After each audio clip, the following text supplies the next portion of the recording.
আসসালামু আলাইকুম। আমি সেদিন বাবার বাড়ি গিয়েছিলাম, গিয়ে রান্না করেছি। তো আমার রান্নাটা কীরকম হয়েছে সবাই অবশ্যই আমাকে জানাবেন এবং কমেন্টে করবেন, শেয়ার করবেন। আমার একটু সাবস্ক্রাইবার কম আছে, একটু প্লিজ আমাকে তো অনেক সহযোগিতা করছেন, আর একটু করবেন। আমি আশা রাখি আপনাদের কাছে যদি আমাকে একটু দয়া করেন। আমি আপনাদের মতো বড় ইউটিউবার না হইতে পারলেও ছোটোখাটো যদি একটা ইউটিউবার হইতে পারি আপনাদের সহযোগিতায়, সেটা আমি কাম্য আপনাদের কাছে। আশা করি ইনশাল্লাহ আপনারা করবেন। আমি একটা ছোট ফ্যামিলির মানুষ, এটুকুই আর কি। আর আমার রান্নাটা কেমন হয়েছে দেখে তো খেতে তো পারবেন না, দেখে তো বলতে পারবেন। যদি ভালো লাগে অবশ্যই লাইক দিবেন, শেয়ার দিবেন, কমেন্ট করবেন।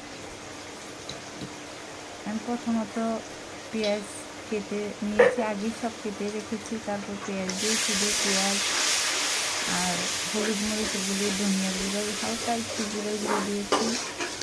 তারপর ইলিশ মাছটা রান্না করেছি আর কি।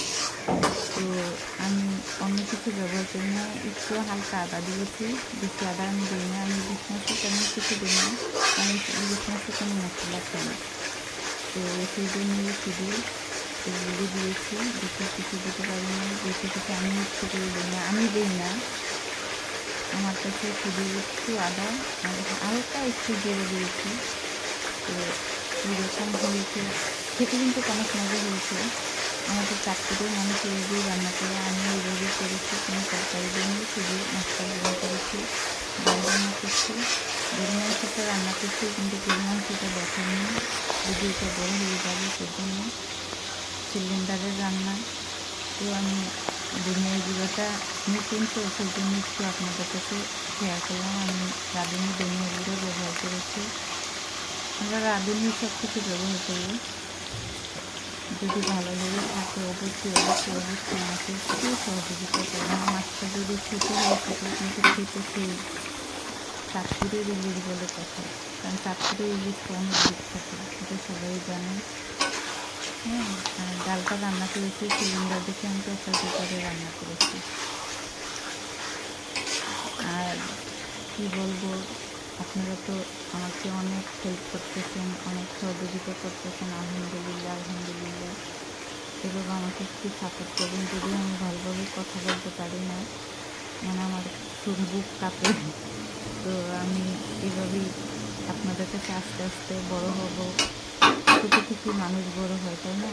আমি ওইভাবেই আছি, ছোটো থেকে বড় হব আশায় আছি। আল্লাহ যদি আমার আশা পূর্ণ করে, আমি সেই প্রত্যাশায়, সেই আশায় আছি, থাকবো ইনশাল্লাহ। আপনারা যদি আমাকে একটু সহযোগিতা করেন আর কি। বাবার বাড়ি গিয়েছিলাম মেয়েকে আনার জন্য, গিয়ে 2-3 দিন থেকেই চলে আসছি। শুক্রবারে গেছি, আবার মঙ্গলবার বাড়ি চলে আসছি।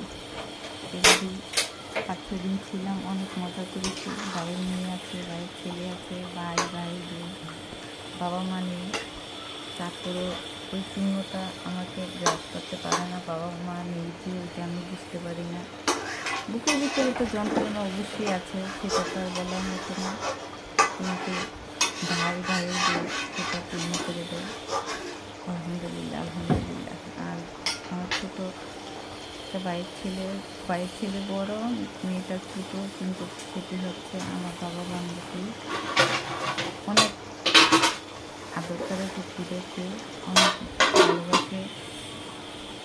তো কী আর বলবো, আমার ভাইয়ের জন্য সবাই দোয়া করবেন, ভাই বোর জন্য দোয়া করবেন, বাচ্চাদের জন্য দোয়া করবেন। আর অবশ্যই আমার চ্যানেলটিকে সাবস্ক্রাইবার করে দেবেন। এটা তো আমি আপনাদেরকে বললামই। আমি তো জানি